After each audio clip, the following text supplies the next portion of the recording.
Hey folks, welcome back to another exciting installment of Minimalist Monday. So this week I wanted to take a look at my lighting setup that I have for my minimalist backpacking setup and share some thoughts that I have about it. There's a couple different schools of thought here, and yeah, I don't know.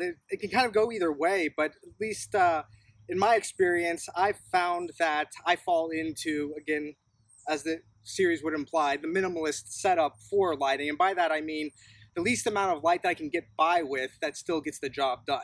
I'm going to explain to you why here. So, just like everybody else, I have gone through those periods in my life where I've longed for the biggest and the baddest of the flashlights, and there's a bunch of companies out there now that are making flashlights that, I don't know, that are brighter than the sun. Issue with these flashlights, like the one that I'm holding here, whether it's a big spot like this or a standard, just kind of traditional handheld flashlight, they're big, they're bulky, and their batteries are heavy and take up a lot of room. So, they may be really, really, really bright, and you might be able to get an incredible spectrum of light out of them, but ultimately, in my experience, they don't really last that long, and they can't really justify the enormous amount of weight or size that they take up. Furthermore, my other issue with these ultra bright or ultra big lights is that at nighttime, especially if you have fairly reasonable low light vision or good low light vision, which I tend to, a bright spotlight like this just absolutely destroys my nighttime vision. And every time that you want to get up to do something at night, whether you're getting up to go to the bathroom or get something to drink, if you have to turn on your light, you sacrifice your nighttime vision, and then it takes a long amount of time before that quality night vision comes back. So in my experience, these types of lights just don't really do it for me. I can't really justify their size. I can't justify their expense a lot of the time. And I really can't justify the weight of the flashlight themselves or the batteries that they often require to run. Sometimes they're rechargeable, which is great, but of course, if you're in the bush, are you going to be carrying another 12-volt battery with you or something? I mean, the likelihood that you can actually easily recharge one of these things so that it'll give you its full duration of life again, it's pretty slim. So with that in mind, I've actually kind of started moving away from a traditional flashlight, and I've started looking at some other types of gear. And one thing that I discovered that I was really, really impressed with is this Luminade camping lantern.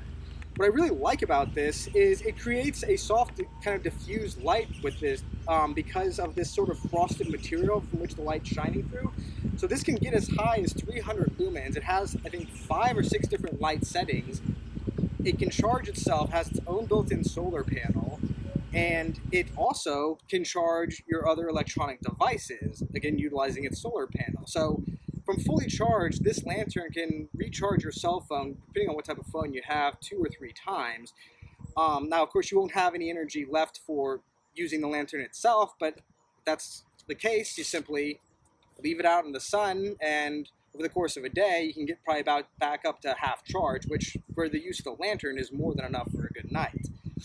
What's also really interesting about this is it's waterproof, it floats, and as you can see here, it is inflated. However, this thing actually has a plug in it. You let out the air, and don't want to squeeze it too quickly here, otherwise I might break it. But once you crush out all of the air, this thing actually packs completely flat. It's probably about, I don't know, maybe an inch and a half thick in total, and is more compact and easy to carry than pretty much any other camping lantern I've ever encountered. So I've been really, really impressed with this little lantern. We just got an opportunity to use this last week when we were camping, and I was just blown away by how well it performed. It really, yeah, this has really been a good investment. I'm probably going to pick up another one of these just because lighting around camp is so important, but it gives you a lot of different options for setting your lighting levels at whatever is appropriate for your lighting conditions so that you don't burn out your eyes. So I've been really impressed with this guy. They make a few different models, and it comes in just this sleek little package like that. I mean, so it gives you a sense of how tiny this thing can actually pack away, but really cool little setup here with that. Now, in addition to my camping lantern, since I'm not carrying a flashlight, and I do know I want to keep my hands free, what I have ultimately settled upon are these Thorfire lamps that go right on the bill of your hat.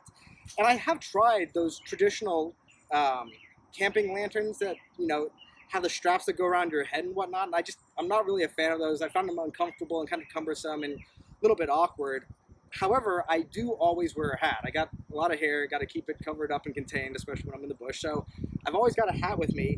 And these Surefire lights are fantastic. You can get 2 of them off of Amazon for, I don't know, like $10 or less.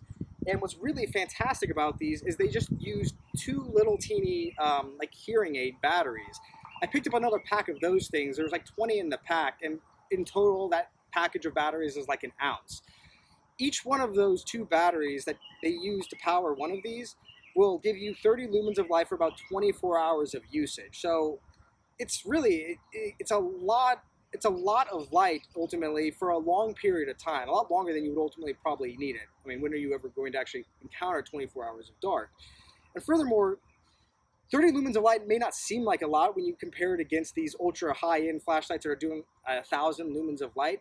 But when your eyes are adjusted to dark, 30 lumens of light it's enormous. It's a lot of light, and it's adequate for 99.9% of tasks. Now, if you're trying to, I don't know, rebuild an engine out in the bush, sure, those ultra bright lanterns might be really important and valuable for you, but I don't know. In my experience, they're just not worth it when I can carry 2 of these guys.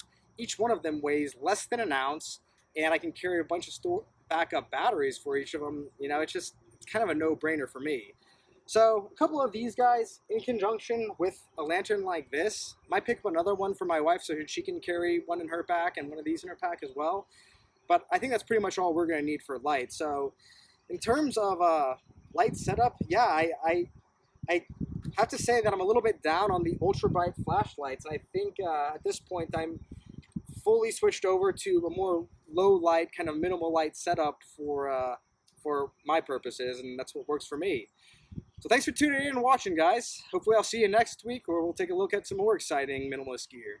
Take care.